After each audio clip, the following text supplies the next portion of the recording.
Hey everybody, and welcome to Tenza Motorsports. On today's video, I'm going to go over some diagnosis on an E90. This is a 328. This is a 2009. It's the N51, but it'll be the same for the N52 as well. I want to go over a few things to check before you change out your fuel pump.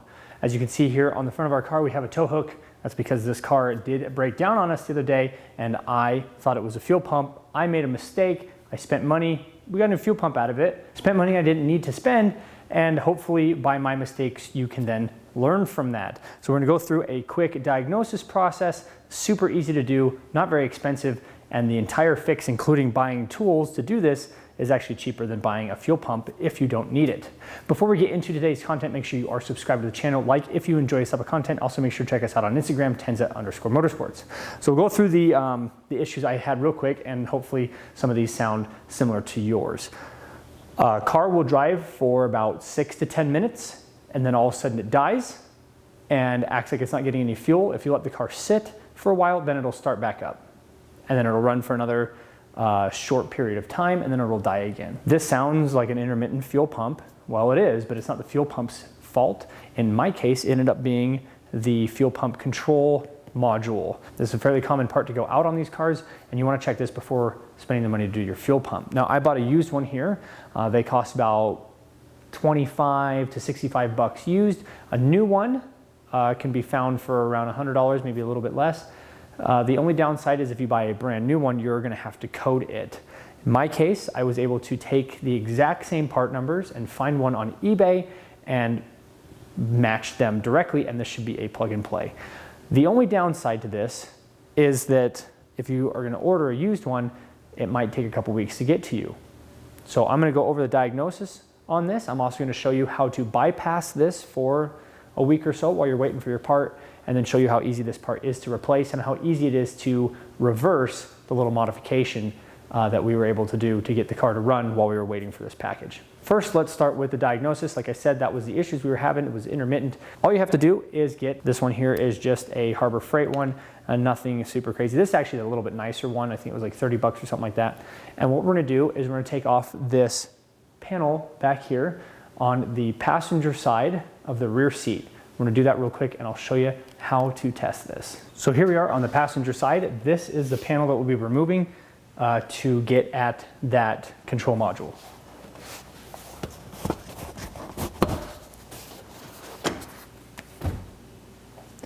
And here is the control module itself. Now what's happening is this control module is overheating and eventually switches off. So what you can do is take your heat gun and you can get a starting temperature, and then as you let the car, even just sitting there in your driveway, you'll see that temperature climb. Now, I did this the other day when it was fairly cold outside. I believe it was like 55 degrees when I checked it, and it went from 55 to 75 degrees in about 5 or 6 minutes. It did not take very long. It climbed 20 degrees, and that's on the outside. So it was probably even hotter on the inside. So just measuring this from the outside, I was able to see that the interior temperature was increasing, and that's why it ended up being intermittent, because then it would shut itself off. Now I'm going to show you what I did as a temporary fix while I was waiting for the new module to show up. And as you can see, when you go to replace it, it's literally just that plug and then a couple, I think these are just a couple nuts that hold that on. Super easy to replace that. What I did was, you can see here, I actually cut the two large wires coming out of this. These go to the fuel pump. What you can do is you can tap into these and run some cables to your battery and see if the fuel pump turns on. If this is plugged in and nothing is happening while this is hot, and then you're able to bypass this and add power and the fuel pump starts working, that's a good indicator that this is actually bad. Another way that you can test to see if this is overheating is start your car up, and I actually did this because I needed to get it across town. Start your car up and put a ice pack or a bag of ice over this to keep it cool, and if it runs longer than it normally does, you take the ice pack off and then it dies afterwards, then you know that this is actually, it's physically getting warm, and an ice pack or an ice bag will actually keep this from overheating. Don't get your electronics wet. I don't know if I need to actually say that to anybody who's watching this video, but you know, obviously just be careful not to get that wet. So the temporary fix that I did was I cut these two wires, capped them off, made sure they're not going to touch. and I just put them to the side. I'm gonna pull the seat bottom up and show you what I did to get this temporary fix to work for a couple weeks.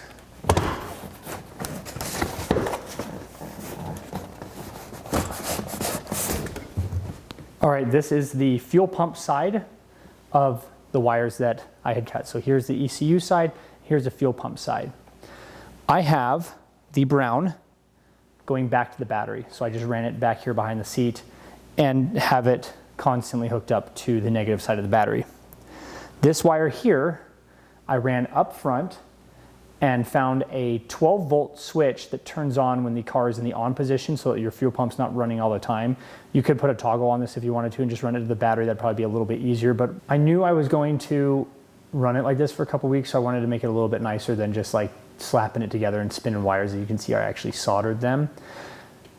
This does have a 40 amp fuse in the line. I think that's correct. You might do a 30 amp, but further up in the car, there is a 40 amp fuse on this. And this just runs into the fuse box. And I just found an empty fuse slot turned on and off with the key in the on position, not the accessory, the on position. All I'm gonna have to do to reverse this is I'll just cut these wires and then I will just put them right back to where they used to go.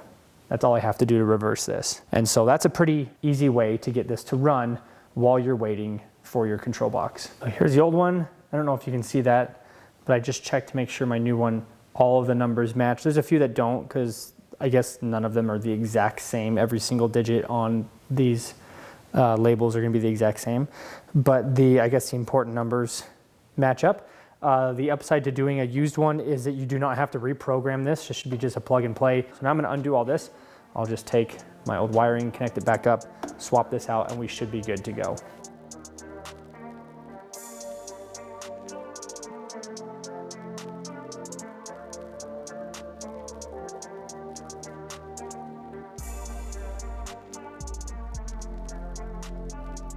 All right, so there it is, swapped out. Hopefully this helps.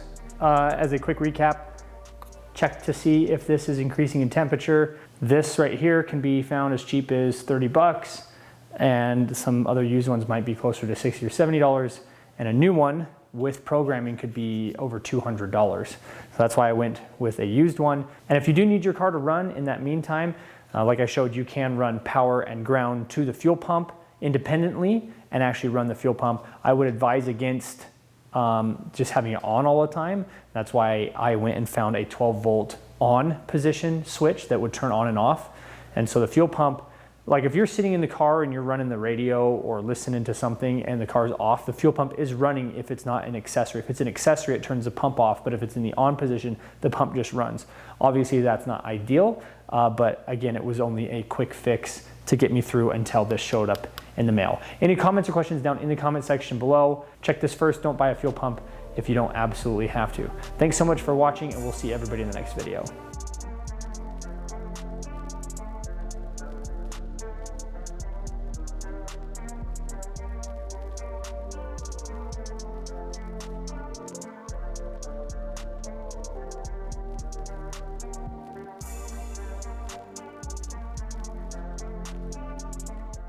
Bam!